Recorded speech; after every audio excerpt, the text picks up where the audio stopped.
Hello everyone, welcome class 12 to today's video lecture.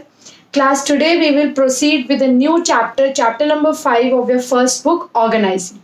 तो class, जैसा कि आपको पता है कि ऑर्गेनाइजिंग एक थोड़ा सा लेंथी चैप्टर है as compared to planning and business environment, but the chapter is quite easy. आपको सिर्फ कॉन्सेप्ट समझना है and the complete chapter would be easily clear to you. तो क्लास, जैसे हमने प्लानिंग चैप्टर में एक इंट्रोडक्शन को पहले अच्छे से टाइम दिया एंड इंट्रोडक्शन को समझा, सिमिलरली हम ऑर्गेनाइजिंग चैप्टर में भी पहले इंट्रोडक्शन को समझेंगे. इंट्रोडक्शन ऑल द प्लानिंग से काफी छोटा है, बट अगर आपने इंट्रोडक्शन को समझ लिया, इंट्रोडक्शन को एक कंसिडरेबल अमाउंट ऑफ टाइम दे दिया, तो वही बात है कि आपका जब बेस स्ट्रांग हो गया तो उसके बाद कितना भी ट्विस्टेड कॉन्सेप्ट आए, कितना भी कॉम्प्लेक्स कॉन्सेप्ट आए, वो आपको इजीली समझ आ जाएगा क्योंकि आपने बेस पे वर्क किया है. Okay class, so let's proceed with the chapter organising. Class, ध्यान से देखो, जैसे जो ऑर्गेनाइजिंग है, it is the second function of management after planning. ठीक है, आपको पता है सीरीज क्या है, planning, organising, staffing, directing, controlling. अभी हमने फर्स्ट चैप्टर जो फर्स्ट फंक्शन है प्लानिंग वो कंप्लीट किया है, and now we are proceeding towards the second function of management, organising, which comes just after planning. यानी जब आपने प्लान्स ड्रॉ कर दिए हैं, अब बात आती है उनकी इम्प्लीमेंटेशन की. आपने प्लान अपना डिसाइड कर लिया, प्लान ड्रॉ कर लिया है, अब बारी आ रही है उसके इम्प्लीमेंटेशन की. तो कौन सा फंक्शन पिक्चर में आता है? ऑर्गेनाइजिंग. अब क्लास ध्यान से देखो, as you will read the definition you will understand the concept of organizing. Organizing may be defined as a process that initiates implementation of plans by clarifying jobs.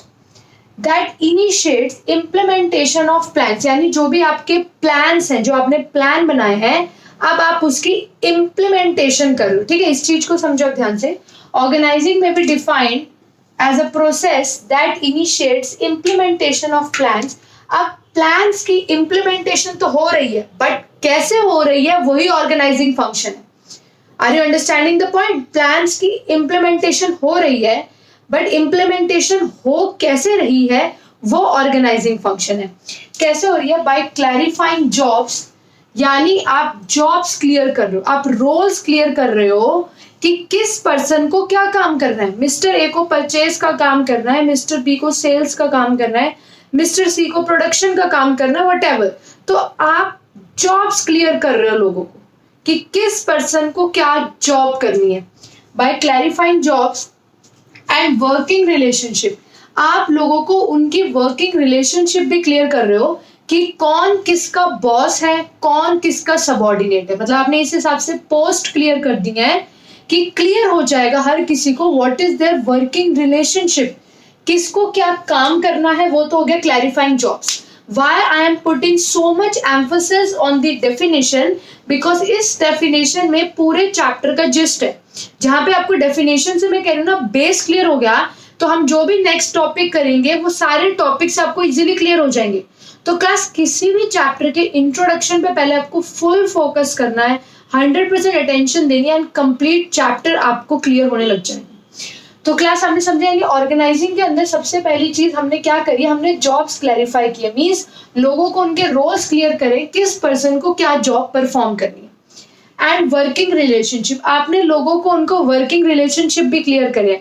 Working relationship मतलब आपने clear कर दिया कि कौन सा person किसका boss है, कौन किसका सबऑर्डिनेट है. अगर स्कूल में मैं जॉब करती हूँ, मेरा रोल क्लियर है कि आई एम पीजीटी कॉमर्स, तो मेरे को अपना वर्किंग रिलेशनशिप स्कूल में क्लियर किया गया था कि भाई ये आपका कोऑर्डिनेटर है एचओडी कॉमर्स, देन ये आपके इंचार्ज हैं, देन ये आपके मैनेजर हैं, ये आपके प्रिंसिपल हैं, एंड आपसे नीचे कौन कौन है, समझ रहे हो? प्लस असिस्टेंट टीचर आपसे नीचे है, स्टूडेंट्स आपसे नीचे हैं.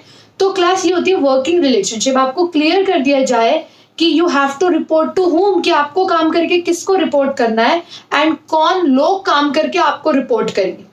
Who is to report to whom? Is that clear? तो वर्किंग रिलेशनशिप से आपको पता चल जाता है who is your superior and who are your subordinates. आपको किसको रिपोर्ट करना है एंड कौन से लोग काम करके आपको रिपोर्ट करेंगे. And effectively deploying resources, deploying means use करना, इफेक्टिवली एलोकेट करना, यूटिलाइज करना. आप रिसोर्सेज को इस तरीके से यूटिलाइज कर रहे हो for attainment of organisational goals, ताकि आपके ऑर्गेनाइजेशनल गोल्स अचीव हो सके। तो एक बार हम पूरी डेफिनेशन को दोबारा से रिवाइज कर लेते हैं ताकि हमें बेस क्लियर हो जाए ऑर्गेनाइजिंग में क्या क्या हम पढ़ने वाले हैं।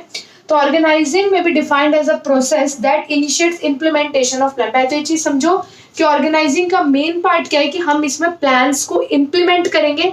And how will we implement the plan? By clarifying jobs. हम हर पर्सन को उसका रोल, उसकी जॉब क्लियर कर देंगे एम्प्लॉयज को उनके वर्किंग रिलेशनशिप्स कि कौन किसका सुपीरियर है, कौन किसका सबऑर्डिनेट है, कौन किसको रिपोर्ट करेगा, everything. And effectively deploying resources, and हम रिसोर्सेज को इस तरीके से यूटिलाइज करेंगे for attainment of organisational goals, ताकि ऑर्गेनाइजेशनल गोल्स अचीव हो सके। ये तो है क्लास आपकी एनसीईआरटी की main definition of organising. And examiner expect करेगा कि जब कभी भी अगर आपको एग्जाम में ऑर्गेनाइजिंग के इंट्रोडक्शन देना है किसी लॉन्ग क्वेश्चन में, या आपको ऑर्गेनाइजिंग की डेफिनेशन पूछी जाए, तो you have to mention this definition as mentioned in NCERT. ये मेन डेफिनेशन है जिसके अंदर पूरे चैप्टर का जिस्ट एंड कॉन्सेप्ट क्लियर हो रहा है। उसके बाद क्लास एक सिंपल लेमैन लैंग्वेज में अगर हम ऑर्गेनाइजिंग को समझें तो organising essentially implies a process which coordinates human efforts. Human efforts में तो कोऑर्डिनेशन आएगा ही, जब आप सबको जॉब्स उनकी क्लैरिफाई कर दोगे, उनको वर्किंग रिलेशनशिप क्लैरिफाई कर दोगे कि कौन किसका बॉस है, कौन किसका सबऑर्डिनेट, एवरीथिंग।